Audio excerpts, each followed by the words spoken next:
ia o le tua no mātou tama, mātou te whaafo ia tu le vi inga ia te oe. Whaftai tama o mātou tue, to ai tau nuu mai le nei vahenga o le fiafi.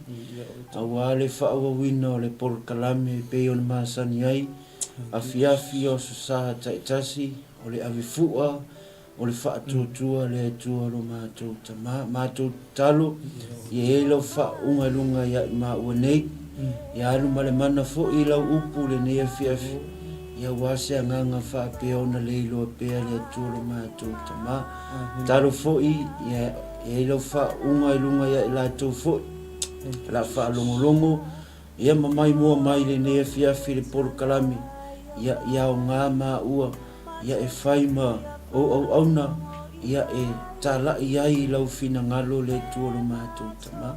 Whamonia e whai mātou mo lātou fili. Whamonia fo i ia i lātou umalawa le amatamata ma mai mua mai le ne fiafi. Whamanatu mea sa ma ua su e ai le ne vai asu. Ngā tia lava lo ma ua whataua ai whaali ali lau fio le tua lo mātou tama. O le mātou talo lea ma leo lea ngā lātu lo suafa Yesu. Amene ma amene. Alleluia. Ia. Ia lea tua le nei vaenga o le afiafi. Mo mua lava ona ma ua toe whatalo whatu. Le pa ia mawalunga o seo tātou atunu. Samoa. Whapea ona whaalongolongo. Ia mamai mua mai le nei afiafi. Ia tol kalame. Ave fua o le whaatuatua. Fa maulunga pelevi ingo le tua. Patalo fatu i sunga e li fai au mo la tu fatua. Patalo fafo i au mautofi tono e kalesia taitasi sunga ya wao o te agono ya o taitai o ministry taitasi. Patalo fatu le suafa man malo Yesu Keriso o le suafa lava le tasi. Mawhai o na tātou tau mafuta, whai fo i o na tātou tau whailoa, ia o le whaawa wino le tātou polokalame, o le ave fua, o le wha atuatua, ia vi ia le atua, ia mai le asa pati le atua, ia mai le nei asu, sa e maua se wha amalosi au mai au na le atua, penga lo walua ki alo kaunga le wha kaungu, avi ia le atua, ia ile nei fiafi. Patalofa fo i sunga le whaton, o le tātou channel, o le Global Kingdom TV, ia ai mese fo i au whenga ruenga, o le tātou TV, ma lolo nsai ma lo fo i whamalolosi, ia ile ngaluenga le atua, e ro i lalo nei so tātou tau, o lo whatali mai le atua, ia ma le tātou tau, patalofa fo i nisio au na le atua, por kalame sa whanga solo fo i le nea fiafi. Ia, mai lava i le whainga lotu. Ia, o le fua seo tātou atunu. Whamanatu ino le tuto tas. Le sanga lulu e ai au na le atua. Sunga le whaatonu. Ia, sunga fo i whawhengai ngai ane nai. Ia, ma le sunga whawhengai ngai si nia whamai enga nai. O to ino titu. Ia, ma rore ngā lue. Whatalofa fo i le taitai. O le soa tau o Keriso, le toa mai anei atu lava le porokalami. Ia mai Wellingtoni, malore wha malosi, malore fo i le onusai. Ia i le ngaruenga le atua. E pe ona whai atu, ia e loo lalo nei so tātou tau. E paule mea le tātou ngaruenga le whai, o le tau longolongo. Ma le wha manatu. Wa lata le toe fio mai o Yesu Keriso. Mai i le se mea pale au ngā fo i rau tau Alleluia. Ia le tu tau le tu le tangata malana o fa. Alleluia. Alleluia. Fatalova fo i le ne vaenga le fiafi le se tata mama se tati na faleanga. Fa pe ona mai moma mata mai fo i le ne vaenga le fiafi. Fa tai le talo. Ke lo o le ma lo so le talo le tamama tina. Ai me se fo se tatu e kalisi. O le fo e malo losi ai le a fai por kalam. Iri o fa vai ki nganga sauli fili fai mai. Mo moi au ki mo. Areva ai mai. O le malo losi ale a tau. Au filfilia. Ia le tua fatalova fo i le pa ia so tatu e kalesia. So la sunga le sui fai fi au. Ia mal fatua o le awa o tina ia malona li te akono ia mo lato fatua te akono tina ia mo lato wali tupulanga talavo so tatou e kalesia fatalofa fapitoa mo otou i le nei vaenga o le afiafi ia vi le tua o le faawawina lea o le tatou pokalame ia o le avifua o le faatuatua ae matete i ola le matusi i le nei vaenga o le afiafi ia o te fia faatalofa fo i le nei afiafi i le sunga le li i awao talofa lau sunga le li i awao malo le soifua malo fo i langi mai lau sunga le li i awao ia mai le vai asu ia mai fo i le nei asu i sauninga sa fia ngai ei tatou ia mas tatou sauninga fo i o le malo le tua ia o le mea masani lava o le tatou o atu tala ia pui mar talo ia ma tatou tapua i le tua ia ranga o tatou o malu o le tua i rifia ngofo le tua le malu fai e lima o tangata mai le tua o e mau o lana malu Haleluia. o inga rai tau o tatou o le nei asu ia awane ia ise mea i whapena o na whaalawe ia ti oi ia whaalawe tau sa o le whamaro se sunga al whawhenga inga ngarela ai po ha whawhitau ni ngai te kofu tu ese ai e alu ave lau tapo inga i le tua maruhi ia ave o oi o le tangata wa ato to wa le ato to oi mo le to ke fiu ke mo ia ili ai aso whaalo mo inga i whaunga ai tu e sea ngime ia ngai alu le mai tapo ai lawa me kala kuspai o le sa ili mai le tua le tangata e tapo ai mo le loto ia ma le wha maun ia la le renga tu i pea le ave fua o le tala le lei ia tiro ko ngalo ia ai mese foi ia manatu foi o se tatou watunu ia le lei ia le tatou o tapua ala e tapua i mare loto mo le wha maun wa e wha manuia le tu e lau tapua inga ia le nei la asu ia ma ia foi se pakapo inga ni asu ke le foi se fe au sau foi ia mai foi me ai fale ma mo fa mai o le fakura a rurura yo ka ke sau mo le faku e sau e koko ia tupu mo se o le nga ka inga ia ta ka faku fai faku inga ia tupu ia maula o le benga le nga o ka ko e meni faku e mai to ia e fa pena ina ia e tausi mai e tupu ia ma ona fa ala tele le malo le tu ia ne ia so ia fa taro fa tu ro to fa ai fu ia fa taro fa to fo ia pa ia male malu sa bo fa yo na macam-macam pai pe mai bo mari ne ia fia la se tu di manu fa ne la lang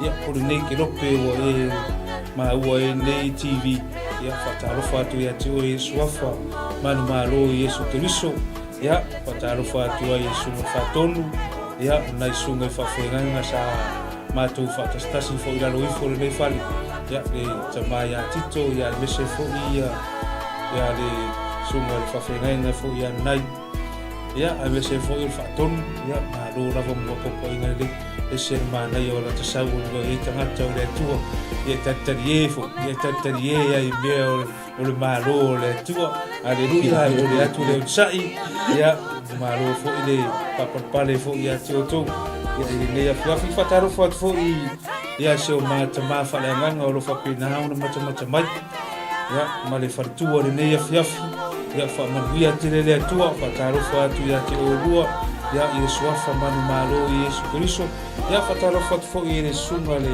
fe ala ngango ia o le tofa le vai malai ia siata ia fa manuia le tua lo fa lo longo avea la vole talo ma lo se pe ma one ia ave le tatou fua ia o se fua se tangata ia o le fua o le ma lo le tua ia fataro fo ia se tina ia maka vai se tina isa ia le tua kai mam ia love you dai lawan macam mai dai lawan ma futa taro mai fo ia ile nei po kala me fa pena una maluia ai ia le faiva asia tama ia mese fo yo lo so al nei fiaf ia fataro fo se torua ia macam mai ia maras malo ia rento o resi ia fataro fatu nei fiafi malo lava le usa ia mese ia toma amosa ya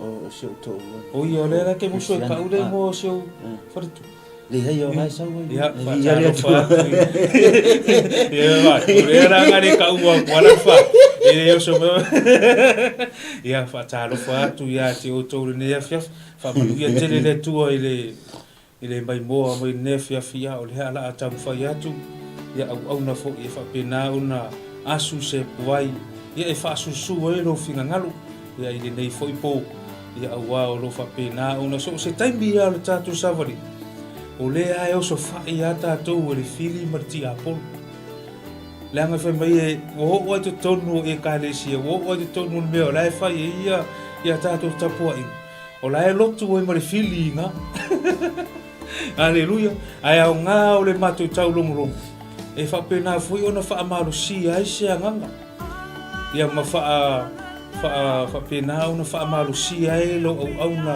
ile atua lo fa pena ona tato au ile se atua ra tit o le atua le tato te au o le atua e sili ona tele fa mai o le atua o ia e o lalo nei e tu o ona au ia o le langi e luna no fuari no o le tato te savavali i lunga o lo filima o le atua pa pena foi la ia tato nevo la tonu ana o tato e mau ai ne afa fi matufi ari tafu so le tato o ma avele anga o le atua haleluya ia tato o tato o bi mene fi ia se fa talo fana ia la tonu lo o mo fa tu lima fo ia le to fa ia tai fu ne fi le to ia mo le to ma ia fa mo bi tele le atua ia ile mai ne fi ia ia le tua ia le whangaloina foi whatalo whai so tō whine kefi wha peona mata mai ni vai ngā whi God bless you sister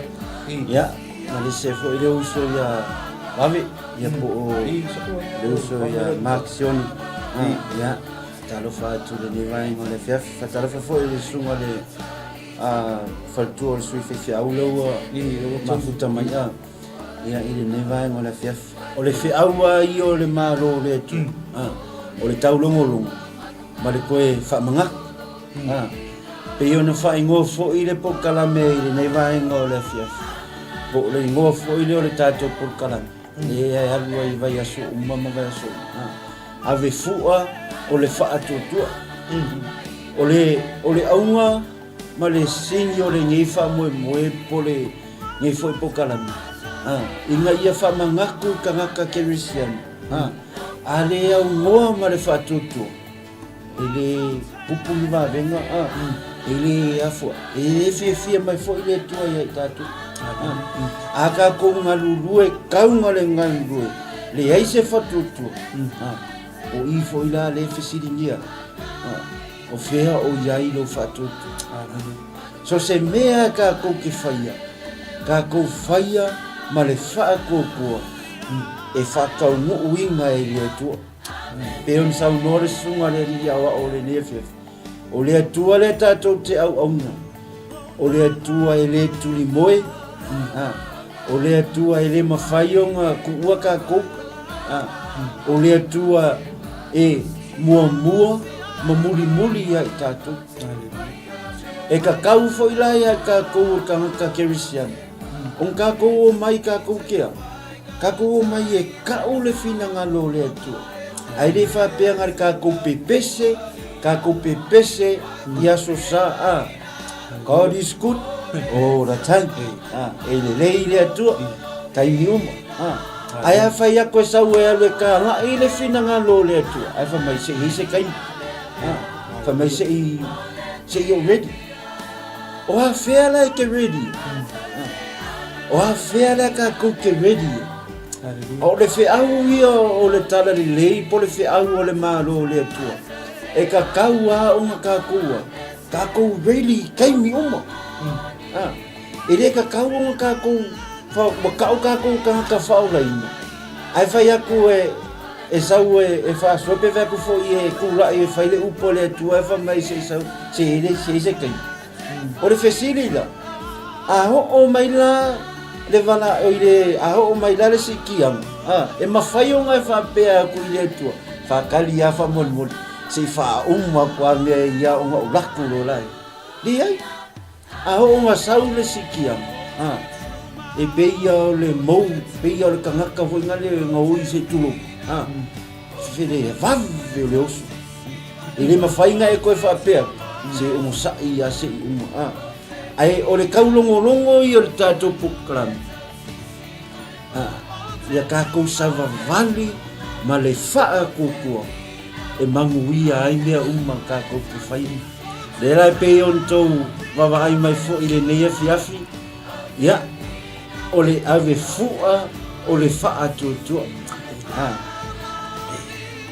o le ave fua o le wha tuatua o umong kākou kalamua le koing o le kānkapoko ng whaulonga whale nungo le papa kasi reka ngaka sa whaulonga whale whau ma le wha ke leo le wha kukua kaka ngā aru whau wai longa whale nungo le papa kākou kalamua fo i koing o iona len kākou kalamua i a iona last week len kākou kalamua le koing o pau le kusia ko ingalenga ave o le kalesi e kurosi o le neila fiafi ma ke fia fa asoa ia ki o le ma recordless fun malion fa upo ful lima sei fa ngata mai le se ful malion aka ko fai kau maka ko ko kilo le muka upu ya o le fa utar fa pia o le toi tu o Yesu na ye what o le toi tu o Yesu na ye what vi ia le tu va rongore o se mo le fa pira o se lo mai to ni o sa ko Haleluya. Sa o le leia. Se ilonga e tulu. Se ilonga ka ko ke fapia. Wa umala ia le tala ima. Le ka ko ke o mai e fai. Ai a fapia o lowe ko kongo le faora kanga. Ai fai ia ku le fai fe au ia ke o e ke ka penga e ke galu ka la ile upo le tua. Be ke alu fo i e ke ka penga mai ke sau e ke fa aso le upo le tua. Keilo. Ore ai fa pe mai se tama ka kire o red longo winga o le fa o la inga ka fa o la fa o la inga ko le kalesia ia le tu ai o le ka longo ia o le tato por kalame ia ka ko ka penga so se kai mira pe wow me fai le vai aso e ka kaua o nga ia kaua o nga e halu le upo le tu wa ele kai mi e oso ku wa ele fili e fasala vei alaya la ele upo le tu le ua le nga fai kau e la kula kam ai pardon ale me la le o ka o ka fa o la ingo moi ai fa ku fai fi au mai kere ready o le fesi kele la nga ya oi ma o afia e ala ka ke ready afia e ka ko ke ready ka ko ke o e ka o le upo le fatundu e le sia nga ke pisa ai o le fa ko ku ale ya ke a u e ska mai fa ko ku ai fa ya ko ai va ko ya le kala i le upo le tot ai mo ku ale ai le ana fa mai le upo le tu ale nei va en ole fe a fai e pa i le upo le tu ya te oi i le nefia fa mau lalo tatou lutu o le toi fangu le make o mai e ka lai ka kou ke sava ia le manga onga i o le tatou purkalami ia ka kou sava vali whakas ia ka kou walo whakas i le vaale ka kou ke alo inga e le whapea e onga o isi ai ngofo isi no o le keimi ua kauonga ngalu lue whakasi ke risianu o le keimi wa kaunga kufa kasi kerisianu o le keimi fainga ka ko ke o kaulongo ma ka ko ke o ka la ile upo le tua wa fa mai le upo le fiam pa ia le tua e ile keimi e o mai ile onge e le o kala ngo mai le upo le tua i mea ai ma me fa pena alo kala ngo le upo le tua ya oema el kemi e onge ka ko le upo le tua ai le leile o mai o le onge le upo le tua alo wa lava ka penga ka ku o lo wa yesinga mea vanga le ku ko loko Ile le ia le oso mai le skanga. Ala fo ka kera ku mas siaka mia nga kiu. Ia ka ku hura ia le avele vi ingo le tu. Haleluya. Ma ke le io mai e fai se pokala me. Inga ia mo wai se ma vi ingo. No. Ma mai e fai le pokala me. Inga ia mo wai se vi ingo le tu. Ai vi ia le tu le neva ingo le fia. Taton o la tato o tato tus. Ongo le tato time. Ya, fa mai le tusi le ma te faso ai le neva ingo le fia. Fa mai. Ole ma recall full maleon. Fa yu pos full lima. Ma le full maleon. Ngale lua ngai fa yu. Le la ma faso apa ile neva ingo le fia. O mai fa yu pos full malima. O feta la ia tu foi o ia ya te la tu. O atu ia o tou ile langi. Ia tala ia tu ai le tala le i tangata uma. Haleluya. Wa va ai le ma ngaia. Aka ko fai kau ngai le muka upulia. O le kape nganga ama ria mama ria le ngaka penga oifia. E o e asire tunga mau o Yesu Keriso. Pea ka ko fai kau mai ile muka upu a kore. E o mai no le fai upu e sfun malfa. Le fai mai. Muri ani. Ua faa ali mai o ia ile toa tino nga fulu. Ma le toa tas. Leva. Le la sa ua i fai upu e sfun malfa alia. Ua. O toi tu mai Yesu Keriso. Kusa o longa koe lasia o ngā lea. O ngā fio o rola i ele i runga ere mea ele o ia ele tama. E fio e ngofo le tu tamatak. O lon tama. Lea nai fai mai le fai upo se furuma le lima lea tātou te fai tau ai le newa ingo le fia. Fai mai. O feta lai atu foi o ia ia te rato. O atu ia o tou i le lalolangi. I nata la i atu ai. Le tala le i tangata uma. O le mea la le manga o le atua. Le manga o le atua i tātou logo tonu o le wha o le tanga. Inga ia. Inga kako mai kako ke o tala i le tala le. Kako mai kako ke o e kau. Lona tamai lumo tangata. Le wha mai le whetala inga Yesu. Wha mai. Ahua e ke mai kau. Lo tamai lumo tangata. Ai ava pe ke mai ka lo tamai lumo tangata. O ke mai fo ila ka o e lumo lo tamai. I ele tu. Ale fe mai le fai upo sfuma lima le mata ai le tatu potkalan. O feta mai Yesu. Ya te ilato, ya te tatu. Ka ko wo ka la ai le tala le. Pe o masau mo le tatu tamai le tatu il fa malo si fo le nei. Nga fai ele tua le ngutu. Inga ia vivi ia. Inga ia ave ai le vi inga ele tua. Ele i fai ele tua le ngutu. E ke adua i ke fai kala. E ke adua i ke kau mui. E ke adua i ke kau fai whaaleanga le si o uso kanga. A lea, vai. E pei e ko ngeki a le whi au le tua. Anga lela. Male fi au fo le nia fi le fa mai Yesu fa o ngā o tātou funga ka kou ke o e ka lai ai le tala le e ke le o fai mai Yesu wale ka lai le upu le anga ai ke lo o le maa ngai ai o le ka ngaka ia maa ngai ai o le ka ngaka e fa o ngā kakau la tō ngutu se tulo tau tala ai pei o ngā maa whaasoa fo i pokalami mua. O le manongi o le ola. E o atuai le ola i le si o uso tangata. A whaila e ke lako e ke kalangoa aku ke whaavai le si o uso kangaka. Ke loi. E le eise ka me maua. O le maa ngai ai o le whao ngā kakau. E se le maa ngai o le upo le atua. E le ngaka ia oku. Ale fo ia o inga i ma ua.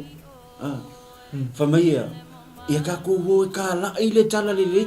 O le ale tala le ile fa mai ile le la fion pa ia le tu. Ua to tu Yesu. O lo o monga mariu Yesu. I fa manga lo inga ka ko.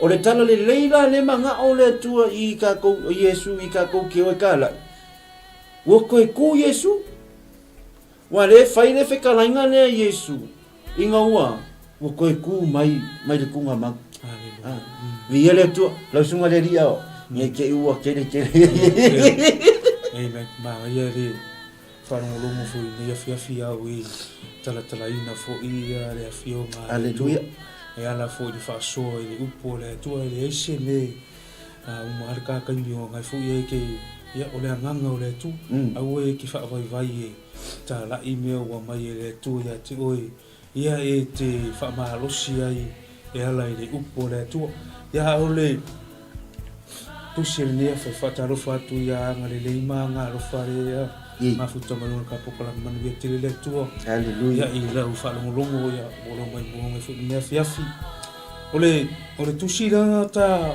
tala noa nea fiafi le taka Babai o le tusi lea maru. O maru ko rea le fuinga e lau I loa fo I sa ingo ia joanu. O le tama Maria. O le ala tusi le evangelia ka maro mare. I taunu unga o le kusile le tau mai le taunu unga o ngaluenga a Yesu. Hallelujah. Hallelujah. O le tusi la lea. O le ala tusi e tamaro o mariko. O mea na whaalongo ai a o lato rua mar tamaro peket. Hallelujah. Amen. O loa tamaro mariko. Mea ianga o mai le au na le tua. E ala mai a Yesu. O le ala ngofo kamaro. Ma si mai ai ia upu ia o langa tusinga. Ma tuu I to tonu o langa lo minga. Ai whai mai le tala le fionga le tua ina ua toi tu Yesu. Pa mai le tala Yesu I ona auso. Pa mai ina o tu ia. Hallelujah. Ina o tu ia I le lalolangi. Ma ta lai le tala le le. La le wingo al wha matalanga Yesu. Pa mai Yesu ina o tu ia. Ma ta lai le tala le le. Ai sea langa ngamaliu Yesu mo oe ma. Hallelujah. O le mera la manga o mia I le atua, pe manga o mia Yesu, ia whao ngalo fonga, whao ngalo tangata ina ia whapena, o na tā lai ei lana tala le lei. Hallelujah. Hallelujah. Le lei le afiafi, o tele ina whao ngā Yesu ngai, whawhenga inga, ina ia whapena o na au mai ai le tala le atua, I o tātou tangata. Ia lo whawhkai ai au na le atua. Tele o sai whaamalosi. Ai ke roia ai tanu ni talia ma le whaamau. Le angar kala kuspa ia whaima yolo o sa ili tua. I le tangata tapuai ma le nganga ma le whaamau. Hallelujah. Tadia. Thank you Lord. Le ale mewa mai e le whatatau langa. Le ale mewa au mai e le na sunga le whawhengainga e fola mai a te oipo le mea ai wha le nganga. Tadia ma le whaafatai. Hallelujah. Tadia ma le whaafatai le mea aina wa kufa aku ia te oi. Le ala wale to ai ngā taimi e tufa le mea ai whareanga. Te lo kango I karia. Hallelujah. Ese le maa ngai au le la tala no le apostolo le. I le mea na whaalongo ai au o toi tu Yesu. Yes. Thank you. Mai mai o le koi kua Yesu le ngai ke mire le se furu ma le kasi ia so o Yesu ma kua mariu loko. Kua mariu ia luka ka maro whaalaka le whaalaka ia karusia e le se whaalaka ngia. Hallelujah. Karusia e le se whaalaka i. Amen. Ma kua mariu rutai. Ai whai mai le kara kuspa ia ua wheta lai Yesu I le toa se furu ma le tasi. O atu ia o to. Ma tā lai le lalolangi le tala le lei. Ma ngai ia kara le lei sau marka maro. Hallelujah. O le maliu o Yesu nga mafu hai ona e whamertara tuspa ia o e toi uru whale atu ai le mea e siri ona pa ia. Hallelujah. Ai sea, ona o le maliu o Yesu. Mea fo inganga whatarai e Yesu le whawhinge e runga le vai mai au sefia inu. I le nei vai. E wakufua i ati oi. Au le vai ngai ke mai ai tea. e ke sau i le aso ma le aso e ke fia ingu ma e fia ingu ai se alanga o le vai fa mai o le vai e fa pena ona e fia inu e te mi uma Hallelujah. o le vai e vatu Yesu ya te o e po le vai le atua e te le to fia inu e mai e puna e o le fa va Yes. Hallelujah. Le vai tonu o le ngai mana o le atua ya te o da tu watu e ta la i le tala le leia le atua pa mai le fai upo se furu ma le ono pa mai o le fa tua ma papatiso ina ma fa aola ina ia o le fa tua e fa sala ina o ia Hallelujah. wa ai or kanga kai le fa koko fa sala ina Glory. Hallelujah. ar kanga kai fa koko kanga kai le sili o fa mavia i le atua Hallelujah. wa mea e ke whai are ngai ora. Whai maro mau ki ngora ia i le atua. E a whore tūlanga watu ia oe e te ngalua e te tonu le ngaruenga le atua. Be e te teu me whaili pe e te lau me whaili po oe o se ki a kongo. O oe o se whaiwhiau langolango. O oe o se ao. Aleluia tu mau o inga. Hallelujah. Hallelujah. Ngalua e inga e te tonu o lau mtawhai o i nga. Ke lo e si e le atua lo tūlanga. Si e le atua lo tūlanga. Pea ai mai le atua. O la e te nga lue ma le wha maoni. Yes. Hallelujah. E le si e se kangaka o se lotu pe si e se whawhea ngai ngā lo tūlanga. Ke roi. E ui le atua le whawhea ngai. Ka ngoi si i mai lunga le kūlanga se uso. Ki un si i mai lunga lo au nanga. O au nanga leo ke vai hapu nanga. Pai e nga lue ngar kamaro ka vika. Aleluia. Nga ho ole kemi o la e kiki ka mahalo ka vika fai mai le kala kuspa ia e le fa moe ka vika ia nga uso. Hallelujah. Hallelujah.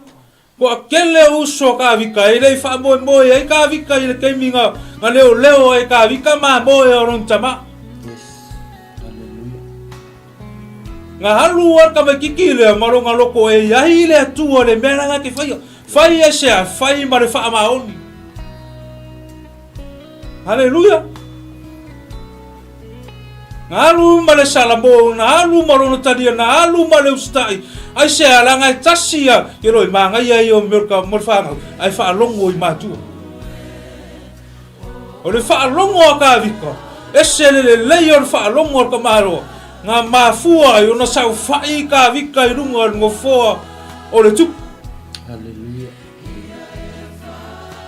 Mele kala kuspa ia. Inga ua Amerika me kiki le vau. Pa me nga wha longo ka vika le si ufofonga le atua le vau.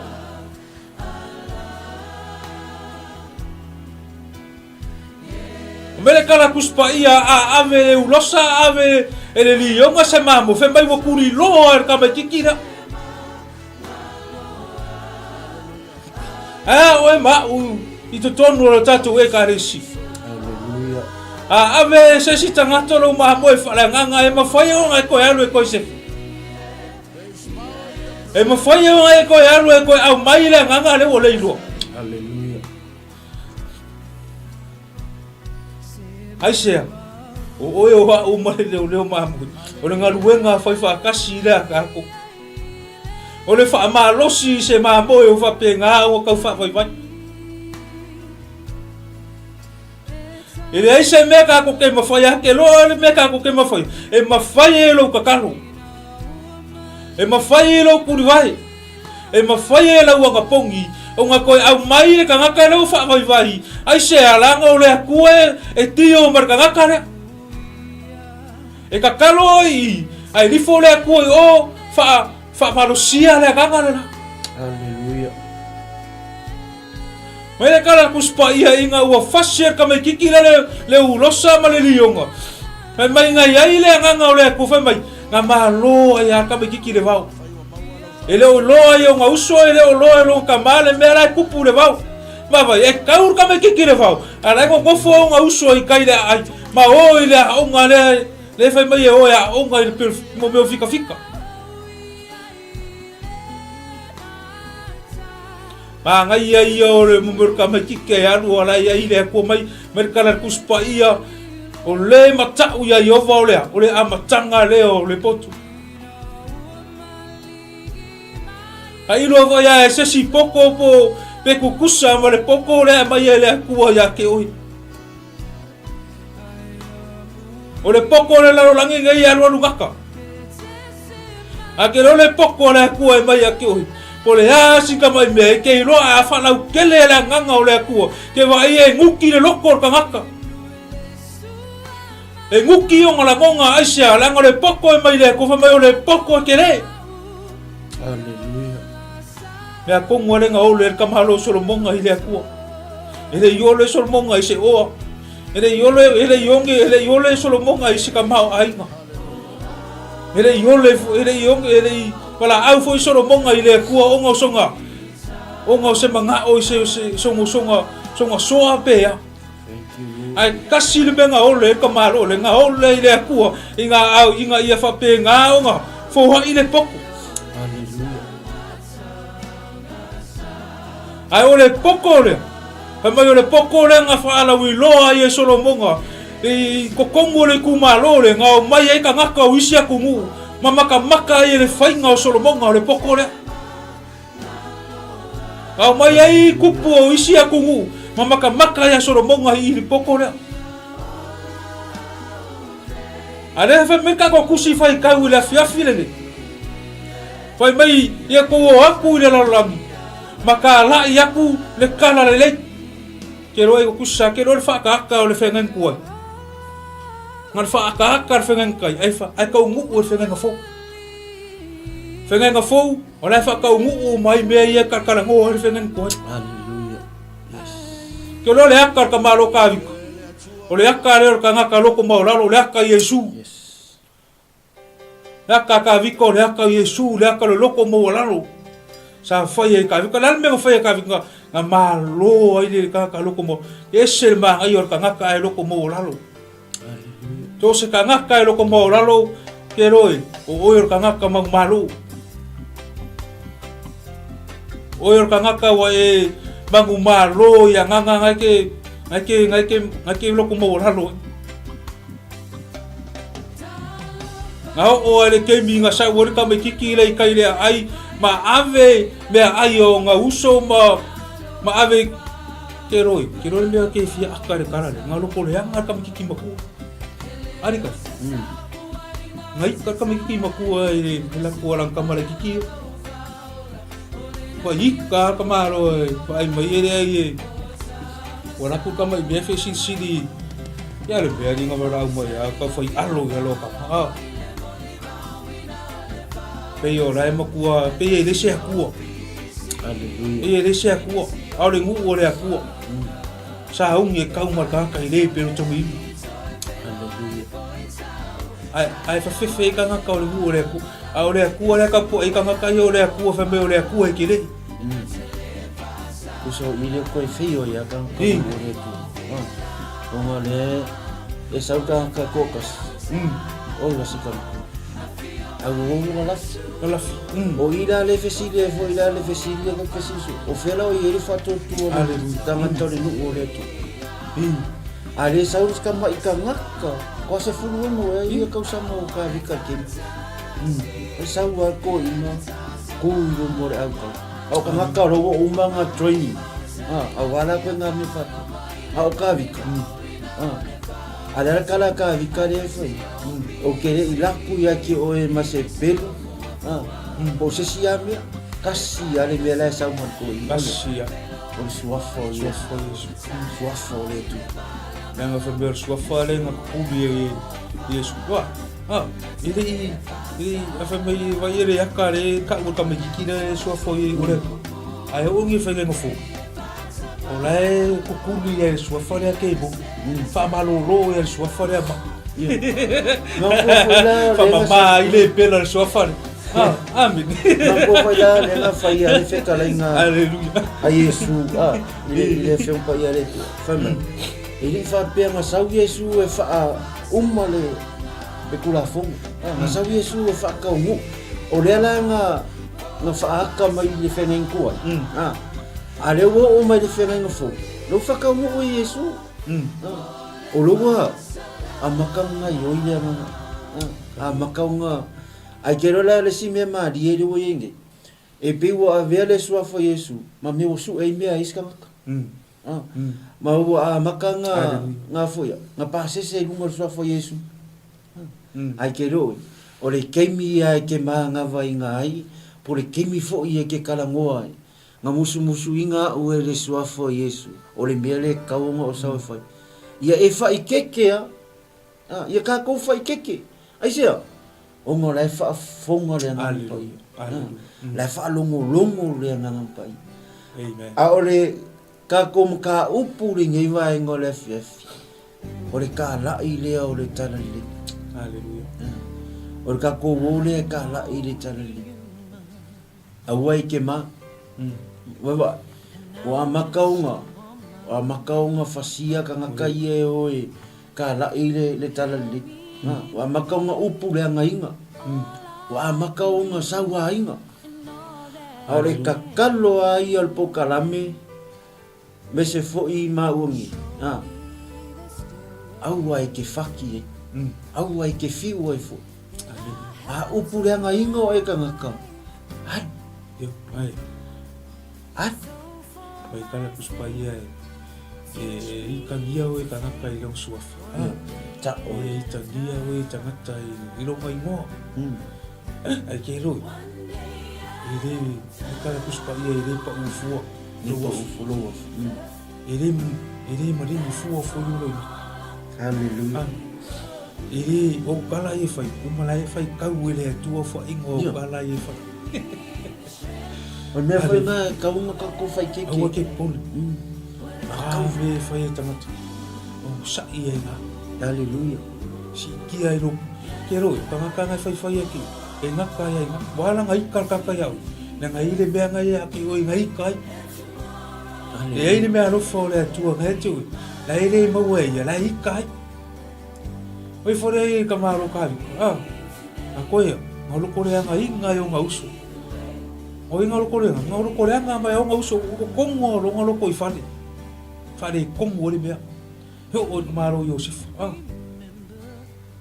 iri fa peo kanga kai kuanga nga loko le nga Yosef le ai o kongo kanga kalongo ainga o longa lava ainga nga loko le nga Yosef o ngauso manga apenga fura so fanga le iri ya ngisi o fa penga nga le nga roto ya ti o ro wa ainga o kero o me alofa le atua nga ti ngai le mo fai era ko ngai fa pe ngai a me kala spo ai kele ka lo ko le ngai ke aru ki ka fa o a ko mo so swam ya ma e tu nga tu li va ya ile tu ma le so swam i me le mang amen be ngo fu ya ku ya ki oi ile ya ni singa o ko le ngai ya yo se fa ko us ki ka ku sa kala e ruari ta ki ka ku sa apa ngaka o nga ai ngai nga ngalo ko le ai ngai ya ngai o ko ngai alalan me ngai ka fa ya inga pe fa mai ai ke salula pisi pe ke kai la pisi fa fole falele fa ele ngalu ngale ke lo ele ova ai ya ku ka ku ka ma fa le a o le tua la sisila ma ngali fole ai le tua ngarue i le tama fa le wa ka ka wa ma si i ku la ma ka waka kauanga move ka le sisi kulang ele o faia na ele au ngole tua o nga va ai nga faia o ngo le musmusunga le nga le tu ele ma fainga sau le tua sau alu i le fatu e sau ale tua alu sa o le kamao le fali ma le au no le fali e fa mai al tatu tama e kasi ale mose kongo le ta no ko fo le para so ko fengen ko ya ka ko ni fengen ko ole tu ma tiu mo ya ma ka ti ole ko ma ka ya ai ti o sa ka ni mo fi e pe ole me nga tu lo awangi ya bese yo kana ai pe ole me nga le nga fa mo fi nga haru le nga ka ile fa fini onga olai lo ai le nga ka ore kemi nga fawa ile tuole tangata ore kanga leng mo fa ore kanga foi laria o lawa yai le polo misia le tua male kula fongo le tu le fai kongo fakua o tama ki rola o le o pika langa wa mo no ta tu I fakamala tama fakamala ka tu bangku e fa me nga kangi ia ka mo mang fia ma hier so ole ale akar fo fingo le akar le nga pa ia haleluya ole akar fingo le akar le nga pa ia ale albe nga kupu ya akam mole yango akamu ilang so soang nga mai ele tu ala fo ile nga uf nga di fo le nga ye bo so fa ya aise o fa kamala akamu le va ingo langa so soang e kele me manga o ile tu o sang so soang ai au mai ele tu o so soang ai le yango yai kamalo I haleluya le ala wo mako ka ku fa penge i fa me ka lai se o ko nga fa penge lo de ai ai wo ka play nga ngai fini o fa kamala ka ko ma fu ai on fa penge ka ko wa fa mai o le ulo la ai ngo ya maka mai bangwari ya le bang wi o se o la bangwari ka ngo ari ko le ka ko ka tuba ka ko ai le ka ngo ber kuspai la ngo ka ko a fi a wo le to ka ko ai ma le vo le fa penga se le manga yo le vai nga le wo o le ka fa so le vai ngo le fi o nga ka ko ma fau maka ko kilo le o langa le o ka ko ye ni vai ka o sa al sa o ki apo ai kero ele mele take mai el ki apo e take mai ka nga yo fa nga inga ko mo e kalisia e pe o ka nga yo mau kofi ko mo le kalisia pe o ka nga e ko fa ma fa le avenga au na le pe o ka nga ia o le o so angi le au na le tu ai pe o aku a kili o ma fa ma mafa la ko le ngalu ai o pe o le alanga o le kofia au no le tu e ka kawanga ye ka nga ka so angi e ro ka nga ka e aku e a kili nga koso la o ka ka e aku a kili o nga so angi masi i ma so angi le ngalu nga le tu le foi la fa mai le ka pokala me le ka kusile ka ko ke ole manga onga foi le tama fa le nganga so se au ma le tu ole manga onga le kas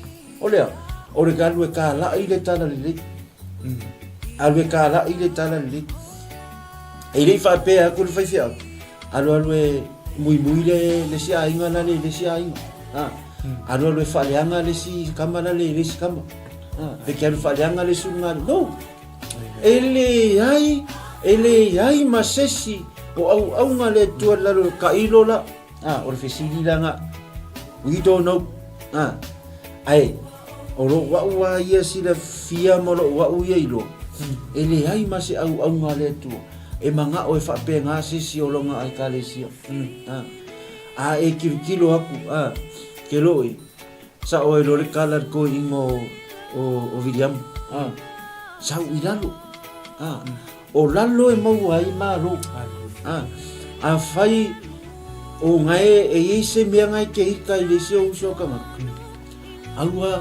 aua pe informa fai ako foi poka la mesa ele vai aso sa teni aua nge i moto lela o e ika pe ile se o so kama a ise me ke le fia ia ma o le fai poka la ma ngai fo ior ka ko kar ngonga ngi ko ma au na le tu sa mai fo I le fa ma losi ya mangi me fo I kaunga ai mese lava ka ko le ka ko ke ma ngai ior fa so ale tasi fo o fa mai o le vai kaungi ko kele o kupulanga o le fie fa I mere o le fie fa so ale upo le tu ai sia o sawa le feeling mal ti apo ai o le ngaluenga le ka ko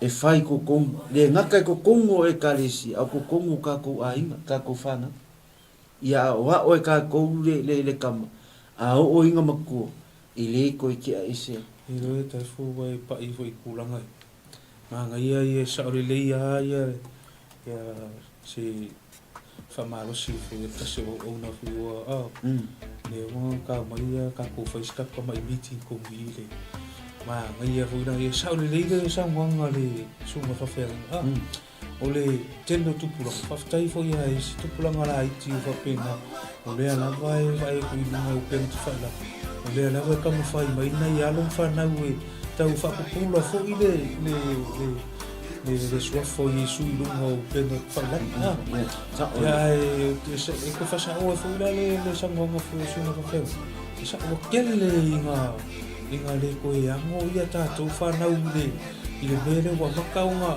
kaʻikaʻi seiga kakou i le mamau isi ma le ala le taufaia ia na ia o tatou matua e tātā ai tatou tupu Haleluia. ai magaia ia o le kamaikiki e loa ava i lea ai mai o le amakaga lea o le pupu ia raga le famaikala akakou faakuskusagi i le kala lea e aluia kamaloa lea o le kamaiki o Iosef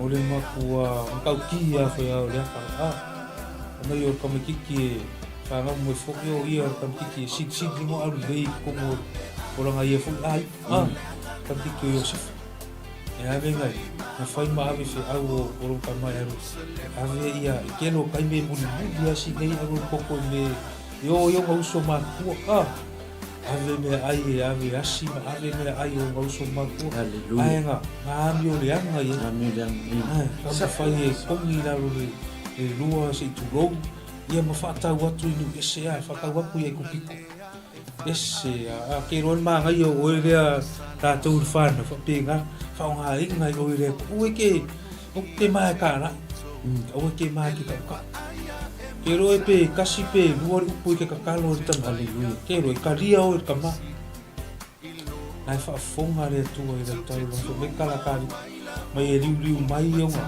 whaafonga tangakai wana aua ku yaki Mai whaanau.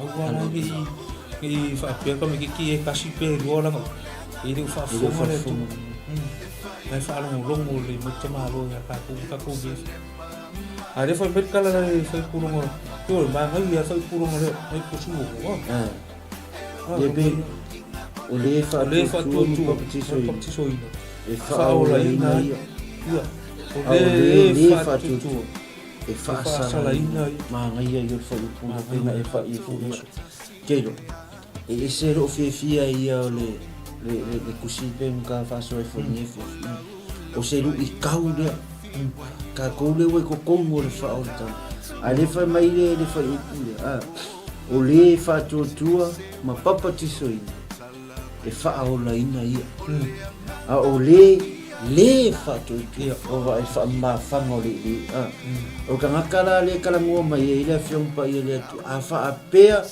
ka ko ke le fa tua o la me o ta ka le fa tua e fa sala ina ia longo vinga e ka kau aunga ka ko fatu tu e ka kau aunga ka ko e sa o lo manga ia i o le ngole walk by faith walk by faith e ka kau aunga ko sa vali mal fatu tu e le ka kau le ka teresian o nga sa vali ai le se fatu tu e le ila e se la lo we fa o la inga Aole ka ngaka ia waka lia Yesu e vea ma lii ma faula.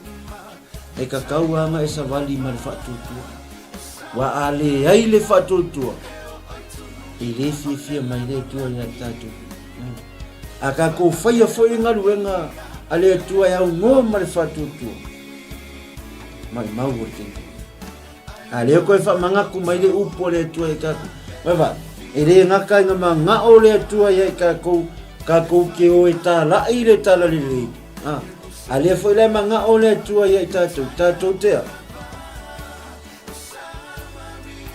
te fato tua makoia papa kiso ina ai le o manga o le tua e awange ia e le fato tua a fai fo yo e ngi por kalame o le ni tausam o ngabo umbonga e ku udu mo le tua fato tua e faia e le tua mea umala e esere manga ia o le koe apoa i o le kakua li i faola a e le ia fio i le ku kamakau o le untama wai na koe ku mai lo Yesu mai tunga ma sau lo Yesu i o nga whekalai mai ro la ia leo Yesu i o ngauso.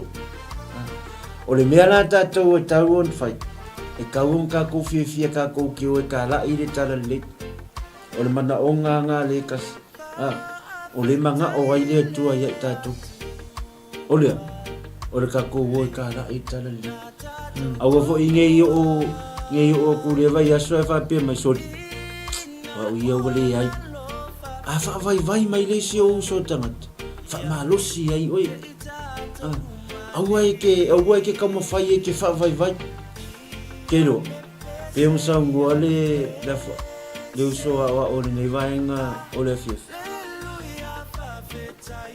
A whai o e se mea e kero o whiawhia i le si o uso ka ngaka o mo se mea o le ke vai a kua le manguia e lolo. Au ai ke kamawhai e ke ika tankanga. Alu e ka kano i le tu inga ia e mau. Kero e se le funga le o ka ika ia la ngoma. E keimi ka ke whalongo inga i bei whal keimi ka ke rangonga inga i. E ka ngakai ro whiawhia ia kia. Ai kero lau kala. Aro kala le whai soo. Se tu lou al whawhonga anga. Aro ka ngakai wale a tangka ika i kia. O le vai mai ai. O le ala ai luma si mia uti. O le ala ai luma si mia uti. Ai vai mai. Ai vai e ese ai o winga iska ngaka winga li kake lo hinga ai ke lo ore o kaunga akam famile le upor pesivenga ai Yesu lova aka ile fa so aka malu aka ai wa kauanga kemi malu ai o ngai aka ai over kemi so i o ngai fa u wala ia le vo peia o uru o lianga ia. Ole o lianga ia ka ngakai fa ari lo sumari ia. Ai kero ata kusa peor me de manga o el kako kama ya kako. Ko is fully panno le aka. Do le aka ko ina panno le aka. Sempre pa. E fai o ia por ale me panno e lo aka. Be que decía aka. Ai ya e aka. E ka o ko ai ia. Ka ua kwa Yesu ngai ki au ka ua kwa ile tua ngai ki au aya oilas kan ka fa e ka ua kwa ka na ka kiri ru pura ka ai mi yare tu ni vai ngora pia ya pura me ru ka i matatus se me le ko me se fuma se kwa ia ai ko me la mai a tu tan ya Ini keris aing ini keris. Pero eu finga ngalo le tu pole ari tinga. Wa fui fai ngatai te e ke ko fru. Ai a ro ma le nganga le tu. Pero e mau o le nganga mo la. Ole a me fa pena una fetaui moro samore ele kai e fa vai ese ala ngai ke fa boi ile ngai ke fa ku ile tu haleluya ngai ke ro le tu ngai ka po i ole tu e tele ole tu e fa pena no fa mai tu li e te bon mai e te bu e te bon mai e fa malolo ai ia mai mai e fa mai le pela mai e fa pupula ai ta was mai e fa tu ai pipili ya lava to inga fa fita uli o nai e tupu ro sa valinga te ro e fa fika uli ngo o fa fika uli uma o le tupu le o langa ni e le se me o la o sa ko kuspaio e te lo silsila le temingi o ro ka u wa maka o ka u me o nai e feta lai ai le fionga le tu haleluya e o i me mama mau ai kemi e kere i ro le wa maka mai vai wa ta mai yes haleluya fa feo mo tatu va ai le o ka ko va ai ya tu no mama ya wa oi paciente ai de sabo a pingale a rumo so fuanga re talo fo i mo nei uso e whapinao na talo fu I mo nei ainga alo teleina ia kama whanwhana fu lea tua e tasi fu e uso ia oe me sili una e anga ia o tamo whanau lavo se tātou atu o le whanononga e tātou wa ai e ona talata e toia fio mai o Yesu Kristo Yangan pokoa ia kamalo e ronga au sefu markasi. Oi ka la ir fi ak. Haleluya. Oi ka la ir kala le. Kusira kamalo malo pore e fe kusia mai ngal wenga mulimuli a Yesu. Ai le I a fio I le langi e sau fai pe nofo I le tutam tau o ron tama. Fai ia mafautua ia te oi. Ia mafautua ia te o ia le tangata o life soang a penga umar ka inga I le atua I le amatanga le fofonga e soang I ata la lan mero la fu e soang I le atua o Yesu Kristo ai tu di mai le ngang pa ia fa pena o le soang I ati e fa manatu ia oi o mea fa pena na tu sia perfecta o apostolo evangelia I tonu o le afionga o le atua I le se mea mai tangata o mea mai e le atua whapenao na tusi e tangata nini ina ia whapenao na run e le lalo langi pe a poa ia e lalo langi I mea o le a hapo mai e ala e tala no ai le evangelia malo mariko e manga o e oe tala I le tala veli e ale tala ngai tela wau kala ngai kala I lo ai o kala e lo le anga yaso Haleluya. Langa kele o keimi. Ake lakwa isi ai. Ola ka la ia le anga ko inga I ko komoro ai. Mai walaki wa sau. O so ia le sau aska malo I komoro ai ngare. Walaki ia wa sau o sui. Mai kala. Kala ia le finga ngalo le tu. Kala. Wau kala ngai fai kero lo.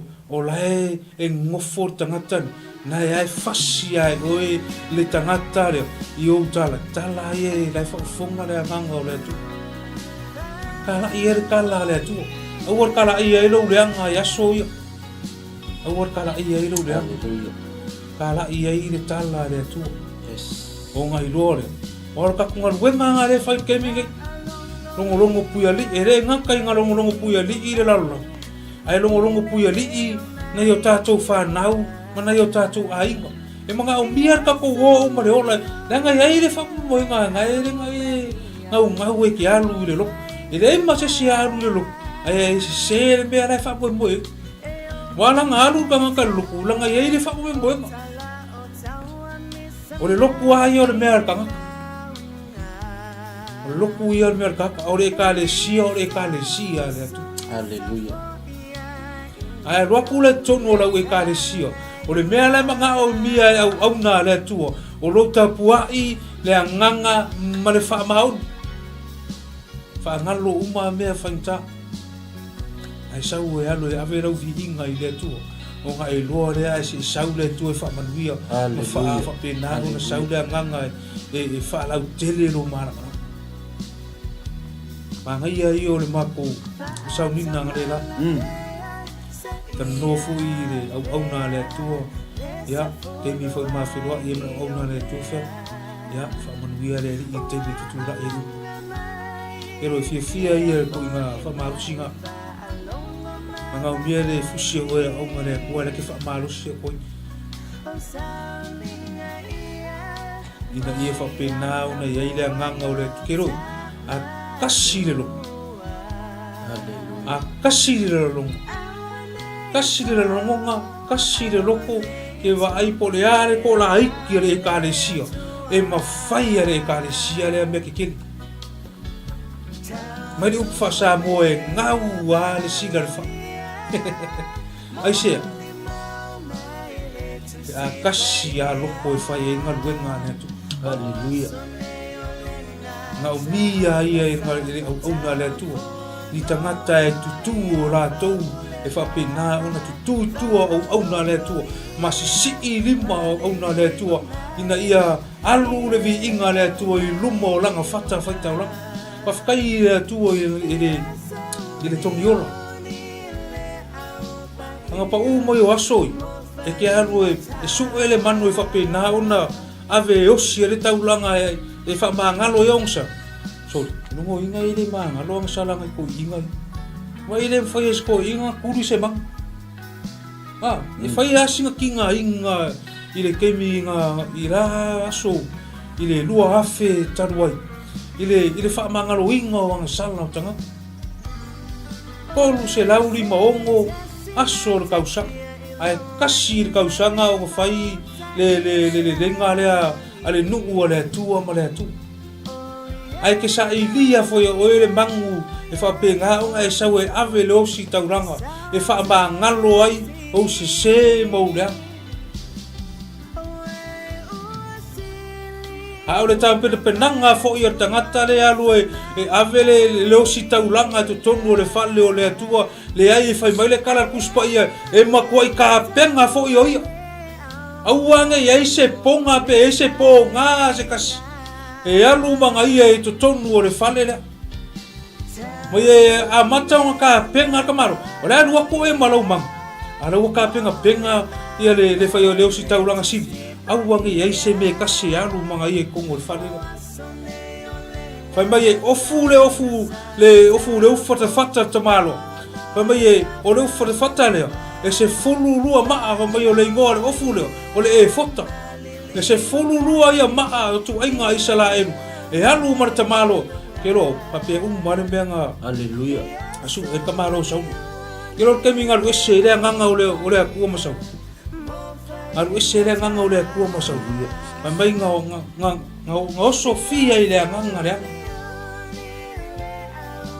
mai nga Sofia ile nganga le nga o su ele o ses e alu e kala ngoa I alu se su ele aku o ferme ko kala ngoa mele aku ya nal ben hoi nga o nga alu mai li fafinge fai vai kaulai a mai su ele tu au si fafinge sorry ele mala mai le aku ai la ku kanga kaure aku alu au mai su amen nal ben o si lefi mai nga ruak po lungo le bongo ki le po mama liwo ya aise o se sere me o fa o Sofia ia le au na le tua tira po pa me o masaure o kavi o su ese se sau fa fia le mai kamar sau kavi ka ke ro ke me ke kongo nga luenga le ku ke ro a sau ka nga kongo nga luenga le ku ala sau ma se mai e sau ma se tinga a fa pe kilo ma ia le fa unga le tua ata to le au finga luenga ke ro e alu ka nga le o malolo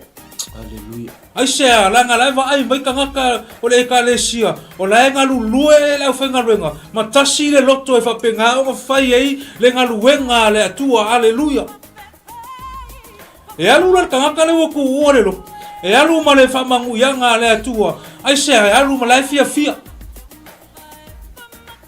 penga uma le savalinga ka maro ai awange sauka olai se longa ka ko fa iri kongol wa longa le fia tanga haleluya anga iris ka fa penga se longa pa o mariti e wa ya ku ro pese ma ai ma kwale fi fa longo le upo le tu pe ha or ke mo le upo le tu a or ke mo le upo le tu ai wo tu ra I fo isi ma o I fa ai a or ke mo ma ka nga pe pese fa I wo ko mai fi ko pong ia mo ko e sorry e reu se me fa eva ka ko me ala fa haleluya e lo eva nga saura ia le se lo nga ka ko fa I o team ia nga saura ma e pese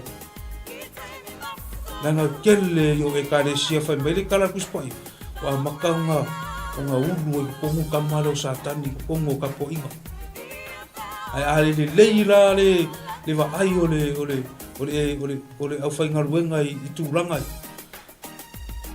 ia e whapena fui ngā te le ai wha le kongu I kātou ia au nā rea tu tātou au fai ngaruenga rea tu ai o ke whakaikero maro kāwe makua ese ko I ngā Ngor kanga ka fa maura lo inga ile mo leuska. Haleluia. Leuska I mo leuska I lunga lua. Iga nga fa yaku ya le ko ya ru fa mo kier mo emile. Pasioki mare ko mare. Ai la ku fa asao mo ile. Se fa asao mo fo se pe. Wala era kiki eri mara. Ai lu ko fa asao mo ku. Saya la ko fa asao mo se pepe wa kausi ako mo e makua fa le pepe le ma. So le alu wa ko ka so sa mo ku pu e sili o ngale fia ile tu. Wa ke le al fa le ko fa pe ngar fa ingor ngar bu ngana tu. Manga ole tu sta na cha sta in fa longo malilei ma fa pe na una alu ta la I le upu mar finga ngalo le tu. Ta la ina ia manui ai se rotu. Ke roe fa mai kala kuspa ia e ori a ngelu I mango maafe I le tangata I to tasi ai sarapu. Pa penare ngal buenga le ta te tau fai fa. Ia salamo se ngang. Ai ia vi ia le tu aua nei fa peo o se ngal buenga ta u. Se kia ia fa tau fa. Haleluia. Ai fa mo le tu so se mea ta tu te fai. Ia fa mo le tu e manui ai mea u. Haleluia. Ma ia la fiona pa ia. Ese le maka mofi. Ele ngaka e o ina I ka. E o ina I fo ini solo fa pe fa ni.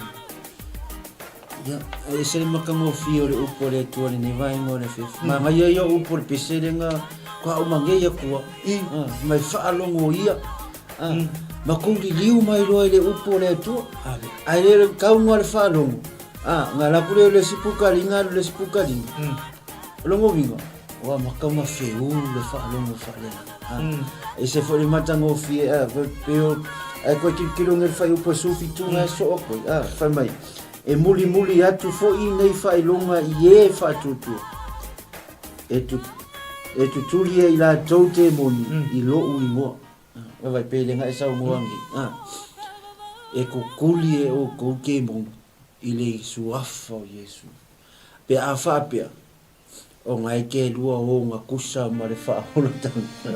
Ai le whapea o lo eva sulu aku kangaka ia ke oi. E ke sulu aku whapea ua mga o mia le whamalolong. O nga e sau ala ia le la ko e fai le kalo le fa malo ke lo e le happen se mea pe fa pe mai ke alu empty mea vo ilanga o se ku ala lo ma se ko e fa mangaku le tato por kala me ukaku lo tato to ai tau no mai si u yo le tato por kala me le fiaf o ngo le tato time ya o nga e fo ina to ia o le fiaf ai o le to fa manatu ai le upu le tua mo tato ia faia mea uma e tusa ma le fina ngalo le tua e le mawhai o ngā malo se mai se ngo makai se suafa makai o kou ai e le malo se mai le suafa ngai ke whenua I mkala ai wha peo se skanga kao ngai ke fia ma e a growth le lo mafukanga e le malo se mai le suafa kanga pau ale le suafa ya e mawhaionga o ngā kukuri e ke mongi pe yung sao ngoa aile sunga le awa e mawhaionga kukuri e ke mongi wha marolo ai mai kero o rogo already ai kako wha marolonga e mawhaia kako mawhaia le kakalo wha marolonga o le kakalo e kukuri e ke mongi o le kakalo o le wha o le tamu ai ke lo e le mereku e le o nga kusa makako ngaluenga kai e ke mi kako ke fia kako ke su e upo le tu e fore ke mi kako ke le fia ai ese le manga ia o lo walu e faile ngaluenga le tu o lo o le suru malka ngaka ia ke oi ala ke la ko faile ngaluenga ala ke la ko o le fafufonga mai le tu ale la kula le faile ngaluenga ai la kula ka karo api kia mai lunga falo ai am se fa alo e kala ngua mai ki e fa pesoli o la ka kalo le ngaka ia kia e manga o mia le ku fakasi o le au whainga luenga peang sa ngole sunga lewa e manga o mia lea le loko ngakasi o le au whainga luenga ia ko kusa loko o le au whainga luenga ma le loko o le tama o le whanu ai auangi i ese le loko o le tama o le whale ese le loko o le au whainga luenga i le work never work a o le tua lalo ia le ainga o le ave fua o le whaatotoa ia kākou loko ngakasi e whai ai le ngaluenga le tua kākou kere sau i ngō kākou e kalesia kākou kere sau ai o le ngō le kalesia o ngā o se leipo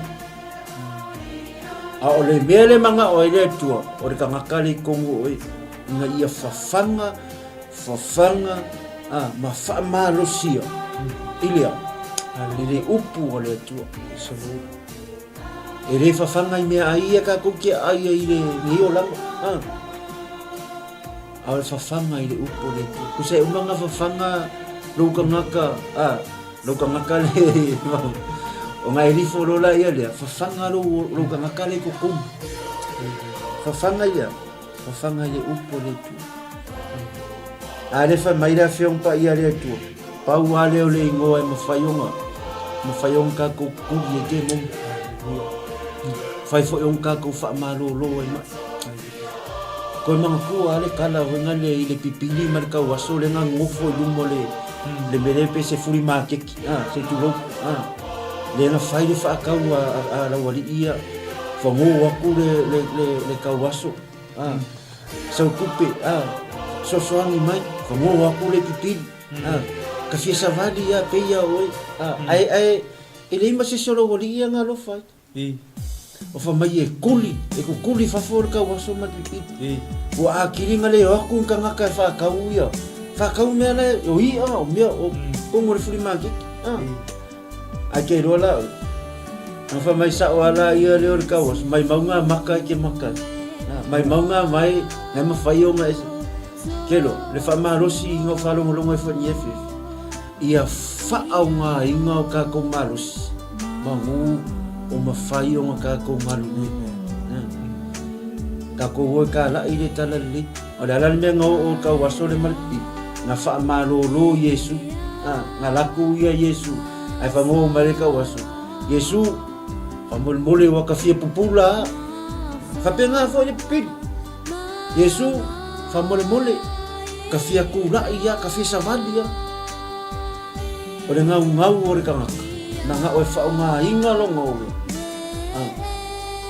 e ka la e le upo le tu a le whamare pese a le whakasafo mai ave o ka kouola inga iau ngā mo le tu ai wole ave ka ko wola e fa nga se ai va ira mere ka ko va ai le adu le fe wa fa ka sia kan ka le ima ka nga ka fa le ka ko va ai le ngo sa mo le ku maki a mai runga le vai ka ai se tu lo wa ele wa ia le pokalame le na fo itu o le tu wa lalo ia ma le fangu o le upu o le whaatotua ave o kako wola inga iau ngā mole tua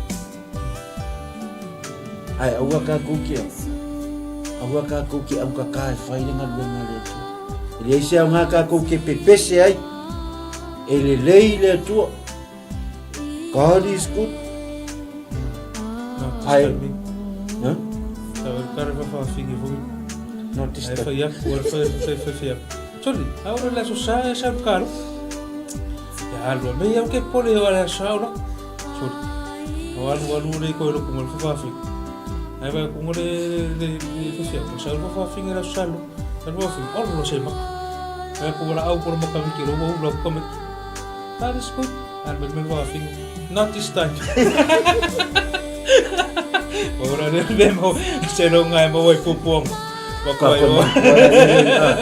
Ye moni lei ale sa no nga la suma le ia o ka ku vai kau ke longa e fea ngai ma whainga ka ma poponga koe haru ke ia le fika ma le so o ako kakalu an me sai sa soronga le le vai kwali mga kuwa le tu ka ku ke sianu le ola ngale tatu tu ra ni vata ai esere ma ngai ia o le ka kuwa ngalu ma fai mea calling from the film pa ia le tu esere mata mo fi o se tu ala longa le aingo le ave fu o le fa tu mo o tu e ngata ia e o tu a ma woni ia ave o ka ko o le fa nga ni tu a wol mai ma o ka ko we va ira ni mele wo ye sa o lola mai mau roinga ma le limba iku wa le mo wa ia ai ia fa nga tata e ka ko wa vango e ka ko malos manguo mau le vango wa o ke mi ka ko ki o le ku ma e o ke mi ka ko ki pili mai va pe lu moro fa ka fa e le ma fa ia nga e ko e fa pe tama so ko la ko fa ka o lo for lo musmusunga linga fa me ke ni ai fa nga ka kau ka ko kan manguo mau lo ka malos te la mona foi le ne FF o le fe au nga le tua mo tato fe au mo oi mama o ne ya ka ko savavat o mai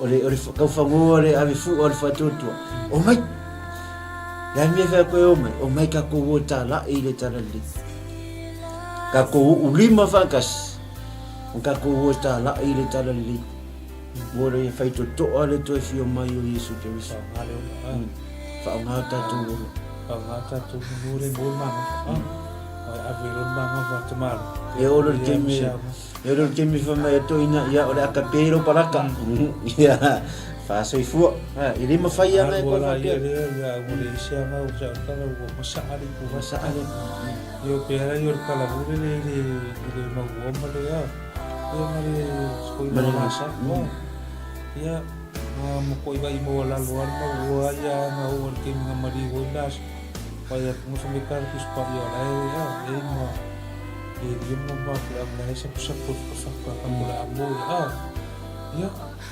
ai tanto fa ma no re ke ko fa ya por mo ra fa ma fa ya so foi ya como fia tarita ya ya mo beni fan ma lo la vari sore ma come di FF ma di tele le tu lo fa tu la suma fu ki a como ya ma le fare tu no fo algo ma di tele le tu so se te mi ta tu fero ai se fore na ma vai fo lo mo come mai ya la vari ri ya ma le ta ko na fu sa fa pe na ala fa ya so ka tu ka sia lai tu to vini e kasiare aku le ka ko e uia mai se ia la ya e kasiare aku le tu ale fa le tu sa aku le tu ya popo ya le tu ma aku amu ya le tu furi ma le tapu e ma ave ni bi ma ya te o ma le tu ya e o ma le ta tu sapi o me na fai e so ta tu tama o le sapi e ta tu le ora a ka ku na mai ka ku fo bi ma mai e se me e no i ka ku fo nge yo la ko ke o fu e le ya mo se me ku va me ni na lo ya ka ku o na ka ku be na fo me ka ku spa e fa boy me ya ni fa ai o me le bo ai ya nai e ala mo i mo bi o le tu ai o ka ku fa boy me o ka ku fa boy me ala va ai o me palo ya me di vai ya na i man wi o na tu ya ne fia ta tonu ya ole o para me ne fia ya ta tele la vari mai po fo ne ko mari ma ko kala me fo ya a fu ya o fa tu ya ya kasi ya kan kan aveni ya via ta to mo se ave fu na lo lani ya ta to te fa la utilina le finga ngalo le tu o fo inisio lo fa pina na fia mau le upo le tu le ne fiafi ko aso umole soifua so ma ia fai mata tu tara I pe o le tusi na fa soa to pe no fola tu ne fiafi fai ta to mata tara tu te tara ia I no na finalo e ala le tara I le lofa tara I mare loto mo lalo tara I mare fa pale ma Chicago ya ai tau lunga I limi ya I le lofa ma ngai ia kanga kai aru kala ala ia I le lofa ya te ia e yo fa ma fa tele taimi tono fe ngai fo so ya lofa la tau lunga I me umani ani a misi la lofa ya pero boina I le ma se au mai fa ita to ma bena pe ari se lofa ya taifu ya tono ne fefu ya ta uri sta para minha fia to tu na no o wano ti fia pa minha fia mo le ngang faftai Haleluya.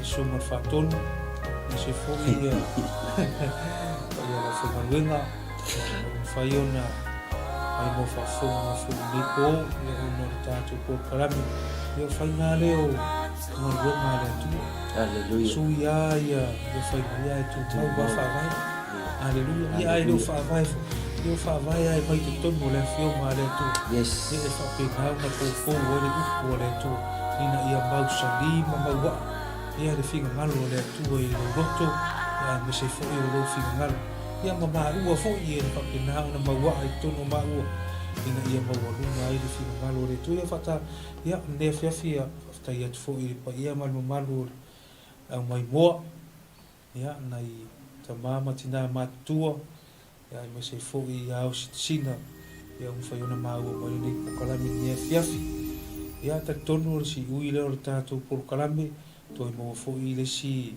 fa poponga ya I le asu sao mo nei ya me ya te au tuna tia ya lo fitele atu ya ni fiafi ya malanga ngai tu mu fa lo ya so fo e mo wia Haleluya. Ia le tu ya na ua sau no atu le sunga le li awa o le newa inga o le fief. Whaftai ai le pa ia o sio tatu ainga le ngatai le paanga masani o le Global Kingdom TV. Ia ai me se fo I sio ma ua matua whale nganga. Ta mama tina matua. O le au mautofi o sio matua e kalesia. Ma lo le unsai ma lo fo il mafuta mai tatu por kalami. Awane ingalo sea le tatu por kalami. Ya, ele o sea inga o ngō maua, a sea o ngō le upu le tua.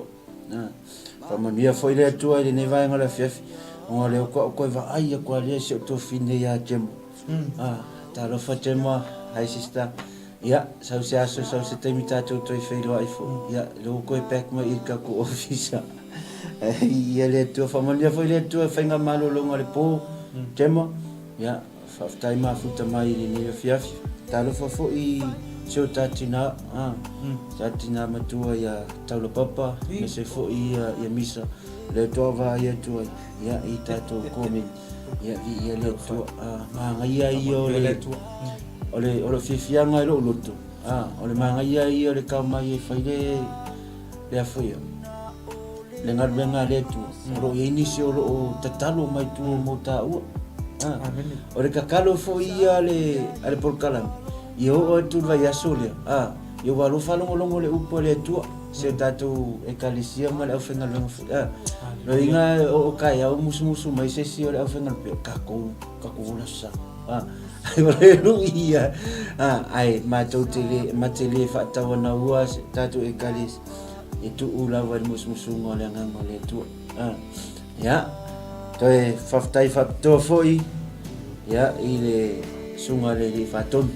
kero e ka ulo faton te na ka faftai lo no fo mal faton le fia o lo ka ko mafu ya ara sa wentu ya le au te no fo ma va ya kere lo la faton por ale mi le va ella lo come fa ella la sa u fa ko se ki era fa so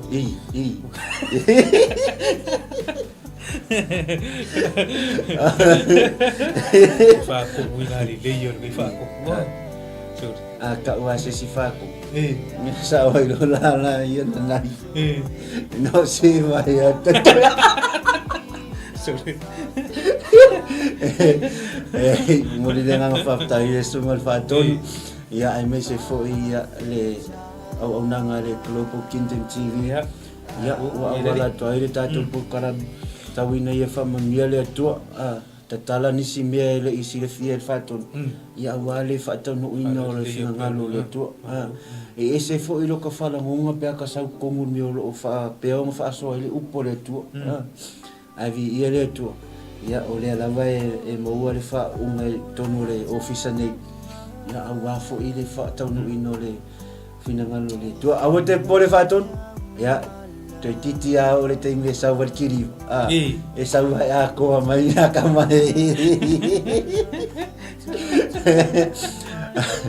ia awa fo nei ngalo sa mo ia o lo fa wa pe au nanga le ale se matou e kalesia ala lea ia o nanga tatu fale loa i Papakura ia su atu matala atu au tatu mafuta tatu tala nofu o lo iai fo i le kama fo ngalo pute po i kua le fale loa kama fai ku pepe iai e fa kaulo mea ai ruma ai furi kua oi sa ko e fa pa ma o sa fo ko fa kaulo sme ia mankuala o ela ve uma o le morning tea o le lunch o le dinner era vea uma aí wa le cara ka ko fale le ungu kai au la ko le se fulu ko ka pungi ka ko fale la falva ai a manga o foi ai ko faile ti o la fief foi la mo ka ko pankeke masi popo o au mo fi era foi ngalo ngai au mo fi ele é uma carva ele é um carva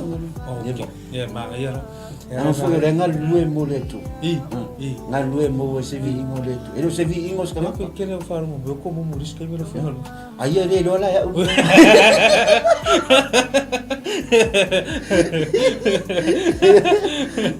esa me calar com uma fala Kashwachin é que fallar ya aqui tiro mo ile tu ya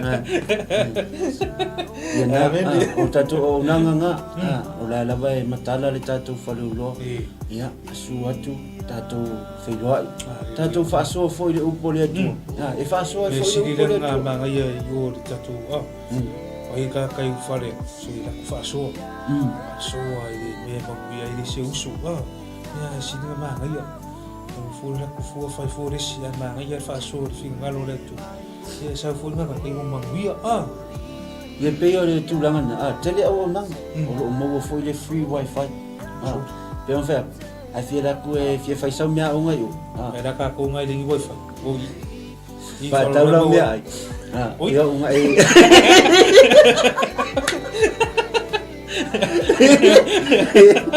oi va pega que ia fa me furir vai fa ia ngaro ko fa ngaro fi ko e ma fa ngaro ko fa ngaro vai ai fa ka mo bona ia ai e play e pu ia okay ai fo ia ila ko fa pe o vai fa ia o mia ia ma ro le ta tu tenga lulue ma ta tu fa me fa ta ia wali tala ingo le fina ngalo aro fa wa pe fo ia o nanga i le ta tu papakiu i papatoi ia i le night market papatoi ia o lo mo wai ka ko o tai ia o sosko ai nga mea na ia e mo i a misi mai o falolo a wa e a makai ke ra ku falolo ia su mai i le tato papa kiu da so falai ia mai la vale se fuluta la se o le tolus fu le ainga ke fai aku le ainga ko se fulula e umang kau samingi ko kau sami kai ia o kanga ai la ki o kanga kai ki se tulo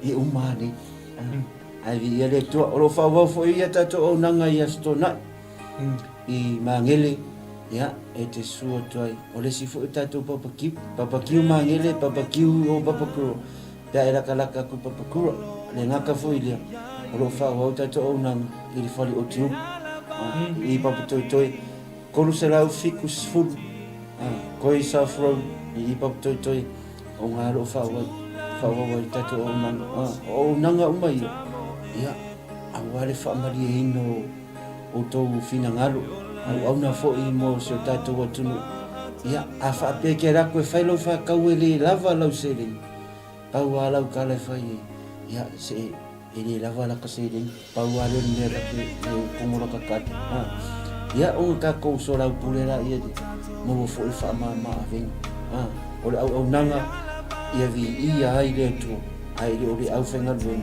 e le o le ka le sia fo ia pau yo nai mea whamania le tua le nei vai aso ia tātou wheloa i le vai aso fou taimi masani ia tātou te whaasoa i fo i le upo le atua ia ma tātou whai mea whaatas ia wāli tala i no le whina ngalo le atua whamania tele le atua i lau whaafonga anga Samoa le nei maenga o le fiafi whamania fo i le atua le whamanatu ino le tuto tasio so tātou atunu whamania fo i le atua le ngana Samoa i le nei vai aso la tātou savalia ia o ngala ai la ku falo ro o e kere ro fa Samoa famol mol ben no ku ro fa Samoa i do ka fro ang o ngana Samoa fa manatu ino le ngana Samoa so tātou tu e pe o ngana le Samoa mu tātou totalai tonu so tātou tu ia so ke ko me akala ku mi fa na fa Samoa Oke, orang apa orang tak ada itu mana Samoa marota. Iwo su. Pamania le tu to tasi. Alo faanga, mafamamianga, ya mai se mato tama fai au maritina, me se foi de kalesia, ya. Ya lo fa tu ai mo to umalawa mal fa mana tu ino le tu to tasi so tato tu no pelo Samoa. Ya.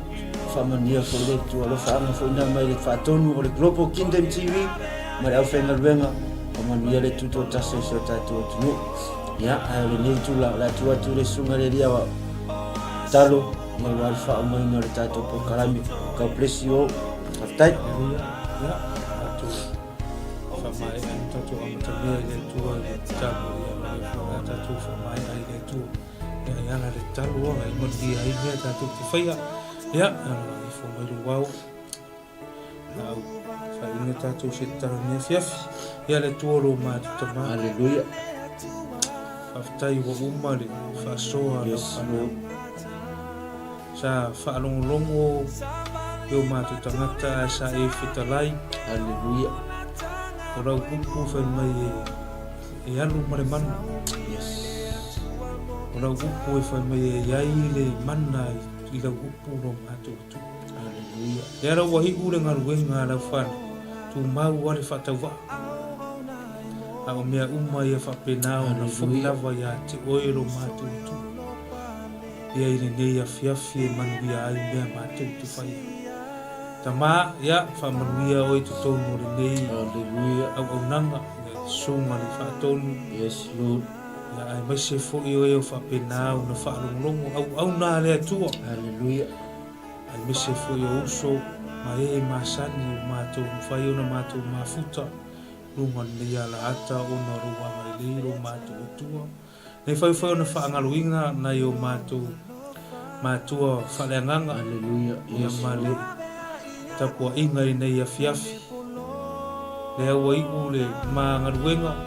Ya mulia tu dengan fakta lau fio fakta tama ya boleh ya fiafi mata mo fio wa esa unia matu te fa so ai lungo le e ama pe au manual bore e alo matu fo ila vi inga ya tu se temio nei po tau ma vai matu ya tu lo ina matu i lo rofa u ma leo matu mo ana te Kava masausauna i mātou i le toto o roto mamu.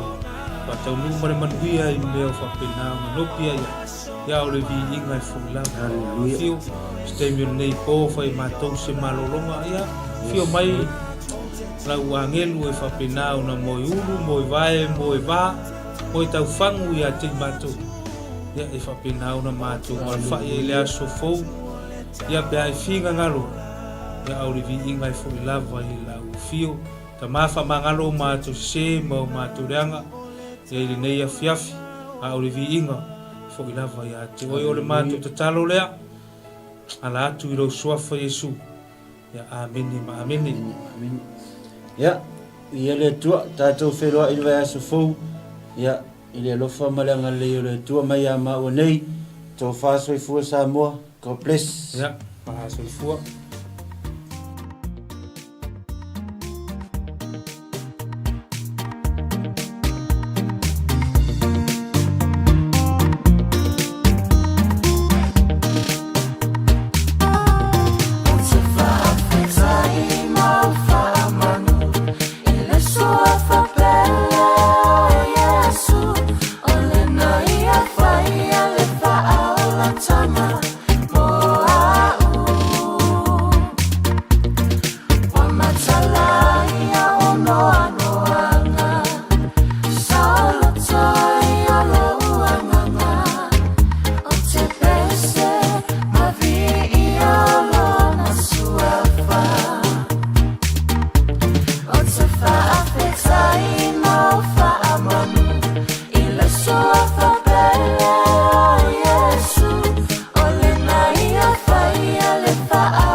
Hallelujah.